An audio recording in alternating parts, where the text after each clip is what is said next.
ನಮಸ್ತೆ ಸ್ನೇಹಿತರೆ, ಆರೋಗ್ಯದ ಅಡುಗೆಗೆ ನಿಮ್ಮೆಲ್ಲರಿಗೂ ಸ್ವಾಗತ. ಬನ್ನಿ ಇವತ್ತು ಸಾಂಪ್ರದಾಯಿಕ ವಿಧಾನದಲ್ಲಿ ಮೀನು ಸಾರು ಮಾಡೋದು ಹೇಗೆ ಅಂತ ನೋಡೋಣ. ಸಾಂಪ್ರದಾಯಿಕ ವಿಧಾನದಲ್ಲಿ ಯಾವ ರೀತಿ ಮಸಾಲೆ ಹಾಕ್ತಾಯಿದ್ರು ನಮ್ಮ ಹಿರಿಯರೆಲ್ಲ, ಅದೇ ರೀತಿ ಮಸಾಲೆ ಹಾಕಿ ಒಂದೊಳ್ಳೆ ಮೀನು ಸಾರು ಮಾಡೋದನ್ನು ನೋಡೋಣ ಬನ್ನಿ. ನಾನಿಲ್ಲಿ ಮೊದಲಿಗೆ ಒಂದು 3/4 kg ಮೀನನ್ನು ಸ್ವಚ್ಛವಾಗಿ ತೊಳೆದಿಟ್ಕೊಂಡಿದ್ದೀನಿ. ಆನಂತರ ಯಾವ ಮೀನಿರಲಿ ಈ ಥರ ಈ ಮಸಾಲೆ ಹಾಕಿ ಮಾಡಿ. ಆನಂತರ 1/4 ಟೀ ಚಮಚದಷ್ಟು ಅರಿಶಿಣ, ಹಾಗೆ ರುಚಿಗೆ ತಕ್ಕಷ್ಟು ಖಾರದ ಪುಡಿ, ಹಾಗೆ ರುಚಿಗೆ ತಕ್ಕಷ್ಟು ಉಪ್ಪನ್ನು ಹಾಕ್ತಾಯಿದ್ದೀನಿ.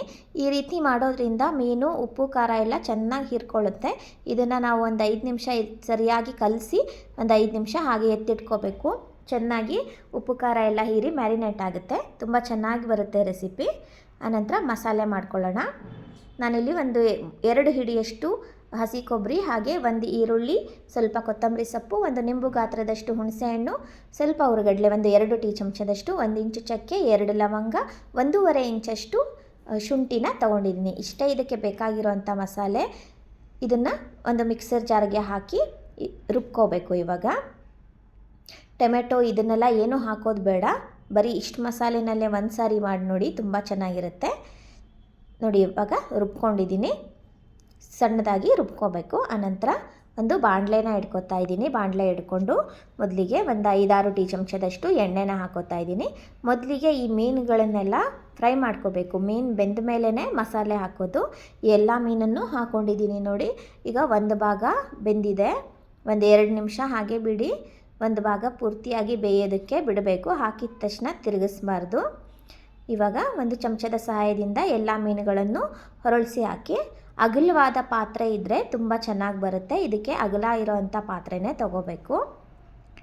ಎಲ್ಲ ಮೀನುಗಳನ್ನು ಹೊರಳಿಸಿ ಹಾಕ್ಕೋಬೇಕು. ಈಗ ಒಂದು ಕಡೆ ಫ್ರೈ ಆಗಿದೆ ಅಲ್ವಾ, ಇನ್ನೊಂದು ಕಡೆನೂ ಫ್ರೈ ಆಗಬೇಕು. ಮೀನು ಪೂರ್ತಿಯಾಗಿ ಚೆನ್ನಾಗಿ ಬೇಯಬೇಕು. ಸಾರಲ್ಲಿ ಮೀನನ್ನು ಬಿಡ್ತೀವಲ್ಲ, ಅದಕ್ಕಿಂತ ಈ ವಿಧಾನದಲ್ಲಿ ಮಾಡಿದ್ರೆ ಮೀನು ಸಾರು ತುಂಬಾ ರುಚಿಯಾಗಿ ಬರುತ್ತೆ. ಇಷ್ಟೊಂದು ಬೆಂದ ಮೇಲೆ ಮೀನೆಲ್ಲ ಒಡೆದೋಗುತ್ತೆ ಅಂದ್ಕೋಬೇಡಿ. ಎಣ್ಣೆಲಿ ಹಾಕೋದ್ರಿಂದ ಮೀನು ಸ್ವಲ್ಪ ಗಟ್ಟಿಯಾಗಿರುತ್ತೆ. ಈಗ ಎಲ್ಲ ಮೀನು ಬೆಂದಿದೆ, 2 ಸೈಡು ಕೂಡ ಬೆಂದಿದೆ.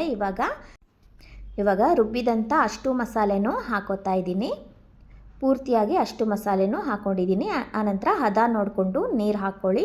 ನಾನು ಮಾಡ್ತಾ ಇರೋವಂಥ ಅಳತೆನಲ್ಲಿ ಇಷ್ಟು ಸಾರನ್ನ ಒಂದು 8 ಜನ ಊಟ ಮಾಡ್ಬೋದು. ಅಷ್ಟು ಸಾಂಬಾರನ್ನ ನಾನು ಮಾಡ್ತಾಯಿದ್ದೀನಿ. 3/4 kg ಮೀನಲ್ಲಿ ಮಾಡ್ತಾ ಇರೋದು. ಹದ ನೋಡಿಕೊಂಡು ಚೆನ್ನಾಗಿ ನೀರು ಹಾಕ್ಕೊಳ್ಳಿ. ತುಂಬ ನೀರಾಗೂ ಬೇಡ, ತುಂಬ ಗಟ್ಟಿಯಾಗೂ ಬೇಡ, ಇಷ್ಟು ಹದವಾಗಿದ್ದರೆ ಸಾಕು. ಇವಾಗ ಒಂದು ಸೌಟನ್ನು ಅಡ್ಡ ಇಟ್ಬಿಟ್ಟು ಈ ಥರ ಗ್ಯಾಪ್ ಬಿಟ್ಬಿಟ್ಟು ಒಂದು ಪ್ಲೇಟನ್ನು ಮುಚ್ಚಬೇಕು. ಒಂದು ಸ್ವಲ್ಪ ಗ್ಯಾಪ್ ಇರಬೇಕು, ಸಣ್ಣ ಉರಿ ಮಾಡಿರಬೇಕು. ಇವಾಗ ಕುದಿ ಬರೋವರೆಗೂ ಜೋರು ಉರಿ ಇರಲಿ. ಆನಂತರ ಸಣ್ಣ ಉರಿ ಮಾಡಿ ಬೇಯಿಸಬೇಕು. ಮಧ್ಯದಲ್ಲಿ ಒಂದು 2-3 ಸರಿ ಈ ಥರ ತೆಗೆದು ತಿರುಗಿಸ್ತಾ ಇರಿ.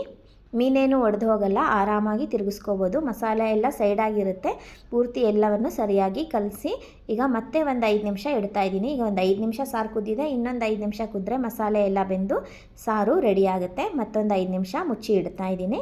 ಒಂದು 5 ನಿಮಿಷ ಆದಮೇಲೆ ತೆಗಿತಾ ಇದ್ದೀನಿ ನೋಡಿ. ಸಾರು ಸರಿಯಾಗಿ ಕುದ್ದಿದೆ.